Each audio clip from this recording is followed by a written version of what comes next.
Johan Cruyff, Gewoon de Beste.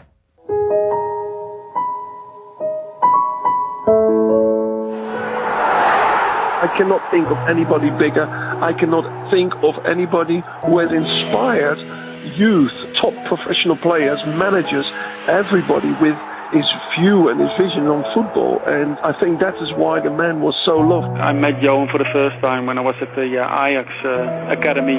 He took a training session and that made a lot of impression on me.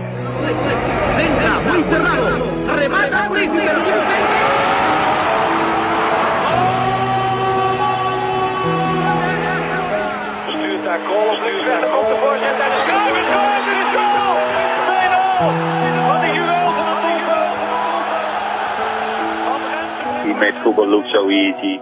He gave us so much respect in all over the world. I have only great memories with him. Every time you think, how does he think of it? How does he dare to play like that? Pep Guardiola says he owes everything to Johan Cruyff. And I think we can all see what Pep is doing right at this moment. He didn't go around with the attitude that I'm Johan Cruyff. He was a very generous man, and he would come over and shake your hand, and all-round terrific guy. On top of that, he was a legendary player and manager. So not much more this man could have done in the sport that he was attached to. I wasn't nervous. I went in the dressing room all the time as a young kid. Go out there and just try to win. Johan Cruyff died today at the young age of 68. In 1974, he was part of that magnificent Dutch side that reached the World Cup final. Brian Glanville, for 30 years the Sunday Times correspondent, a writer on world soccer, a prolific novelist, and a man as well who was very much part of the jury which awarded the Ballon d'Or, and still does, the European Footballer of the Year. A title won by Johan Cruyff in 71, 73. And 1974. Delighted to say, and it was the first man I thought of when I'd heard the terrible news today that Johan Cruyff had lost his battle against lung cancer, was Brian Glanville. Brian, good evening and welcome to talkSPORT. Thank you very much. Your first thoughts today? Well, obviously, first thoughts are of deep regret. Terribly sorry. It was rotten. But as a footballer, he was one of the greatest of all time. I would have ranked him, I suppose, in the ultimate classification as probably number 3, after Pelé and Alfredo Di Stefano, whom he admired very much. As he also admired a player, now quite forgotten, called Fas Wilkes, Wilkes, who was the first luminous Dutch star after the Second World War. I think in many ways he's quite incomparable. He and Beckenbauer were, of course, the inventors of total football, and I would put him just one place above Beckenbauer. I know Beckenbauer at the moment is rather being dragged through his name is rather being dragged through the mud, but unquestionably he was a very great footballer. I've heard it said today that Cruyff invented total football. Actually, he didn't. Beckenbauer did, because it was Beckenbauer who invented the idea of the attacking sweeper, based on the fact he used to watch Giacinto Facchetti, the attacking left-back, scoring goals with his right foot for Inter. And that started it, and then Cruyff took over and was the great pioneer of total football, the philosophy being that anybody can do anything and everything and should do, which was superb up to a point. But as Danny Blanchard, the great Ireland captain, said to me, well, Northern Ireland captain, he said, I think, I don't believe in it because I think people are different. But he was a magnificent footballer, and I knew him quite well. He was also extraordinary, self-made in the best possible sense, from a very humble background.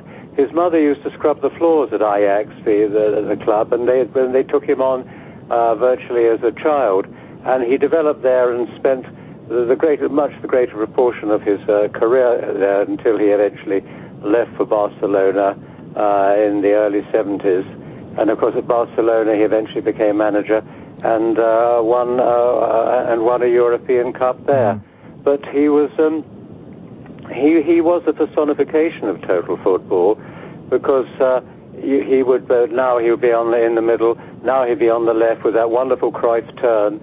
and that electric burst of speed, leaving people behind him. He once said to me, and he said to other people, that he wasn't himself particularly fast. He was just incredibly quick off the mark.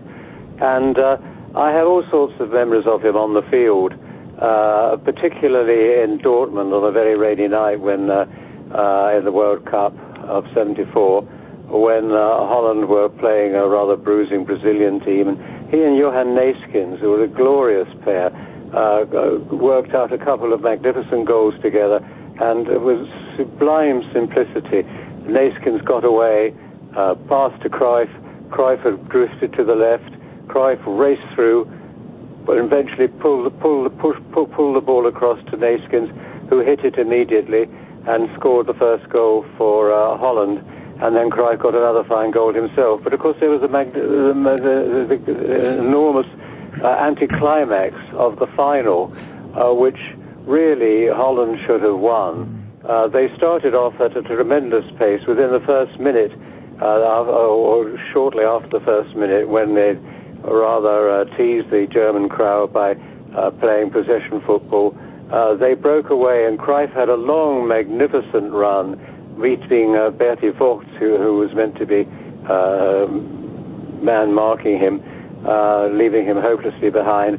And as he got into the penalty area, he was tripped, and Holland scored from the penalty, and that should have been it. Some people think that afterwards the reason they didn't press their advantage home was the lingering bitterness of what had happened to Holland with the German occupation during the war. That may or may not be true, but just before half-time, Cruyff made a really perfect chance for Johnny Rep from his left, and he missed it. The German goalkeeper pounced on the ball and frustrated him, and eventually the Germans ground them down and won 2-1.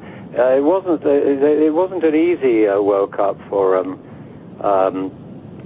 Holland, as they lost a crucial sweeper and had to rejig the defence.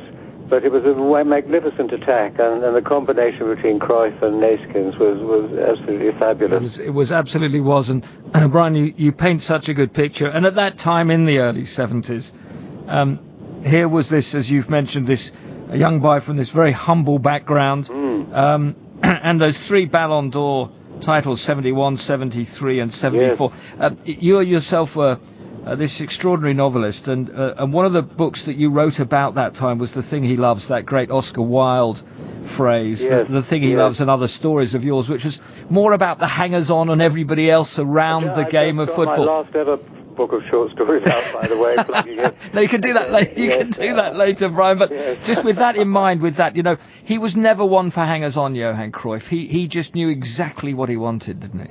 Well, one of the extraordinary things about him was his natural intelligence, his gift for languages. I remember going up to a Hilltop when there was sort of open day for journalists, and Cruyff, of course, was surrounded by interviewers from all over the place, and he went through a string of different languages. You know, this was a chap with very, very little basic education, or they did get some education, as Ajax did look after their youngsters. He just switched effortlessly from one language to another, Spanish, German, English, Dutch. It was extraordinary. And of course there's a strange anticlimactic story of what happened at the end and why he didn't play in the subsequent World Cup. And it's a weird story that he and other Dutch players went up at Hilltop into the swimming pool, and they were skinny dipping with a bunch of girls. And unfortunately, among them was a German journalist who broke the story in his next day's paper.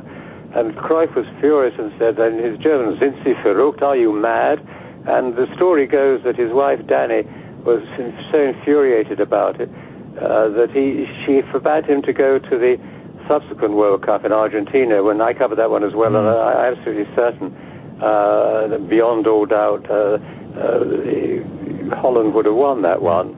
But he didn't go. He helped them qualify, but he stood by his declared intent not to go, and he didn't. Yeah, it was amazing, wasn't it? I mean, in the end, it was 74 in the World Cup and 76. You spent an awful lot of your time as well, covering Italian football. I lived there for 10 years. And the Cruyff turn will never be forgotten, that magic moment.